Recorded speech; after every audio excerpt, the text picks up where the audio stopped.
que Dieu vous bénisse de partout où vous nous recevez et bienvenue dans ce nouveau numéro d'Exomate. Nous bénissons Dieu pour la grâce de la vie qu'il nous accorde, mais surtout de pouvoir vous servir au travers de ce programme, cette émission, ce moment de partage que nous avons coutume de tenir afin de pouvoir être édifié, construit, bâti par la parole de Dieu.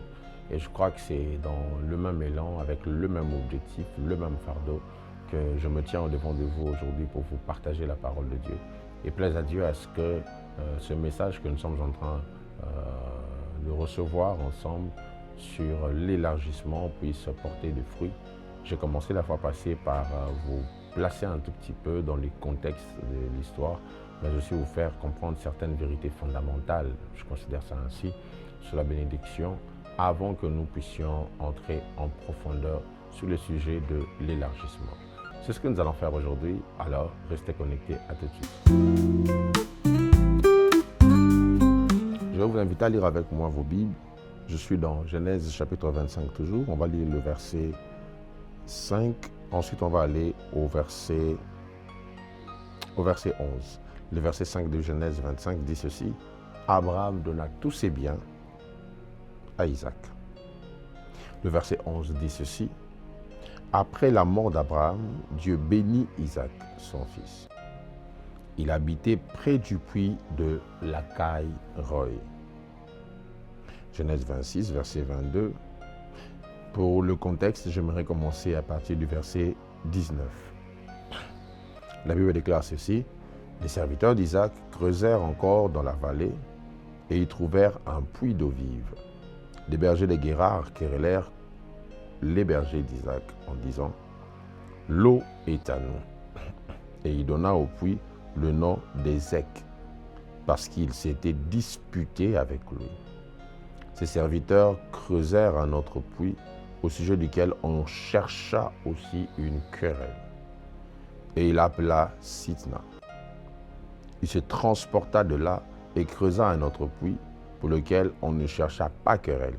Et il l'appela Rehoboth, car, dit-il, l'Éternel nous a maintenant mis au large et nous prospérerons dans le pays. Parole du Seigneur. Nous sommes en train de parler de l'élargissement. Élargir, c'est le fait d'étendre. Élargir, c'est permettre à une personne ou à une chose de couvrir un plus grand espace. Quand on parle de largeur, on fait allusion à une plus grande sphère que l'on couvre. Vous savez, en mesure, il y a ce qu'on appelle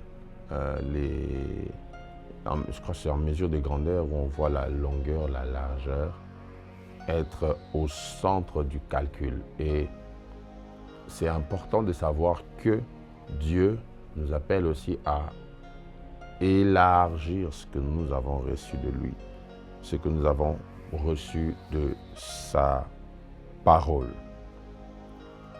Ainsi, dès le commencement, Dieu, je vous ferai voir ça, a donné à l'homme la mission d'élargir l'influence divine sur toute la terre. En faisant quoi? En se multipliant pour remplir la terre. Et voici, je vous ai dit ou je vous ai donné quelques principes basiques de la bénédiction ou de l'élargissement, en vous disant que la bénédiction de Dieu est supérieure à celle des hommes. Donc quand Dieu vous bénit, vous recevez plus que ce que les hommes peuvent vous donner. Ainsi, la Bible dit que c'est la bénédiction de l'Éternel qui enrichit. Et elle ne se fait suivre d'aucun malheur ou chagrin. Voilà pourquoi Abraham avait donné tous ses biens à Isaac. Donc Isaac avait des possessions. Mais quand Dieu l'a béni, il a eu le puits pour maintenir ses possessions. Donc, la bénédiction de Dieu est supérieure. Je m'étais arrêté en vous disant que la bénédiction exige l'humilité. Parce que là où Dieu a placé Isaac quand il a béni, c'était au puits de Lacaï-Roï que Agar avait découvert pendant qu'elle était enceinte d'Ismaël. Et si Isaac, à cause de l'affection de son père, à cause du fait qu'il soit l'enfant légitime, méprise ce qui vient d'Agar ou d'Ismaël, il aura raté quelque chose. Et c'est Dieu lui-même qui l'a placé là. Vous voyez ça? Donc, c'est très important que nous comprenions et que nous sachions que la bénédiction de Dieu est supérieure, alors supérieure à celle des hommes, mais aussi elle exige l'humilité. La troisième vérité que je m'aimerais balancer rapidement avant d'entrer dans mon message du jour, c'est que quand Dieu nous bénit, il nous prive de certaines bénédictions, ou soit de certaines facettes de la bénédiction, pour nous pousser à le chercher. Et c'est ce que vous allez voir quand vous restez dans Genèse 25, vous descendez un peu. Isaac, ayant épousé Rebecca, avait un problème. Il n'avait pas d'enfant. Et c'est là qu'on voit, la Bible est signalée, qu'Isaac a commencé à invoquer l'Éternel. C'est l'absence des enfants qui a conduit Isaac à invoquer l'Éternel. Quand vous regardez bien l'histoire du patriarche Isaac, je le dirai sûrement le numéro prochain, Isaac n'était pas un homme qui priait beaucoup, un homme qui était tout le temps dans des alliances avec Dieu. Et c'est lorsqu'il a constaté un problème dans son foyer que là, il s'est donné la peine de commencer à implorer Dieu pour la stérilité de sa femme jusqu'à ce que Rebecca a eu Ésaü et Jacob. La quatrième facette de la bénédiction, soit la quatrième vérité que j'aimerais nous énoncer comme ça, c'est que la bénédiction ne nous épargne pas de l'adversité. Quand vous lisez Genèse 25, toujours, que nous avons lu là, j'aimerais peut-être même relire ça, le verset 5 déclare ceci: Abraham donna tous ses biens à Isaac. Il a donné tout, okay? Toutes ses possessions. Le verset 6 dit quoi? Il fit des dons aux fils de ses concubines.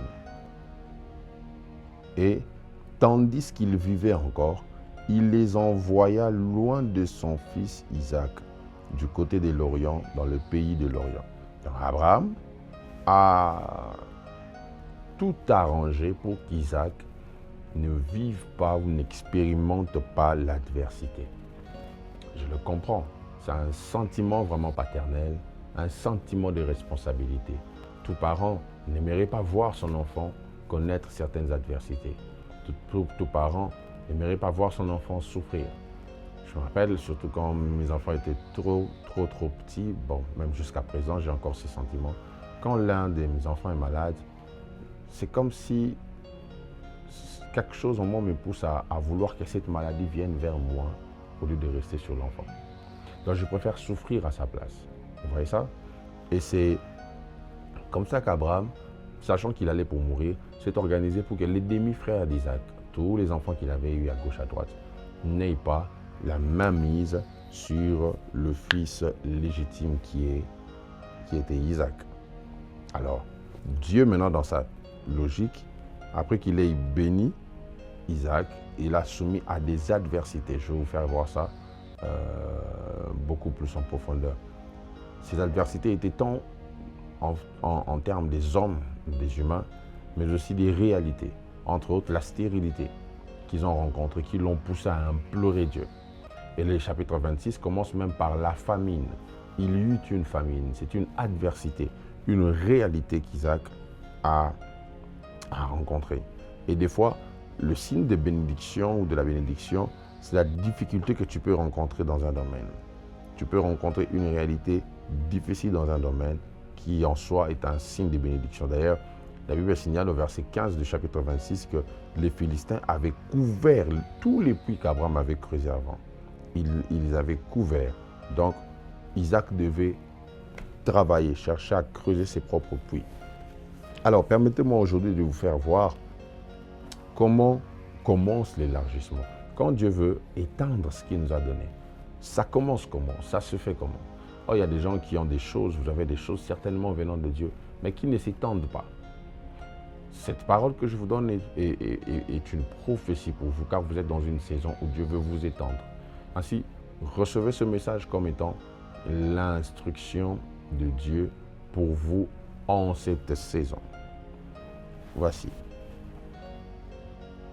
Quand on veut s'étendre, la première des choses qu'il faut savoir, quand Dieu veut élargir, il commence par l'écoute. Dieu vous fait entendre d'abord. Le Dieu qui élargit commence par nous parler, nous souffler des paroles Et c'est l'obéissance à ses paroles, à ses instructions qui engendre l'élargissement. Isaac voulait rentrer en Égypte lorsqu'il y eut famine. Quand vous lisez Genèse chapitre 26, je souhaite même qu'on puisse le lire, la Bible déclare ceci: il y eut famine dans le pays, outre la première famine qui eut lieu du temps d'Abraham. Et Isaac alla vers Abimelech, roi des Philistins à Guérar.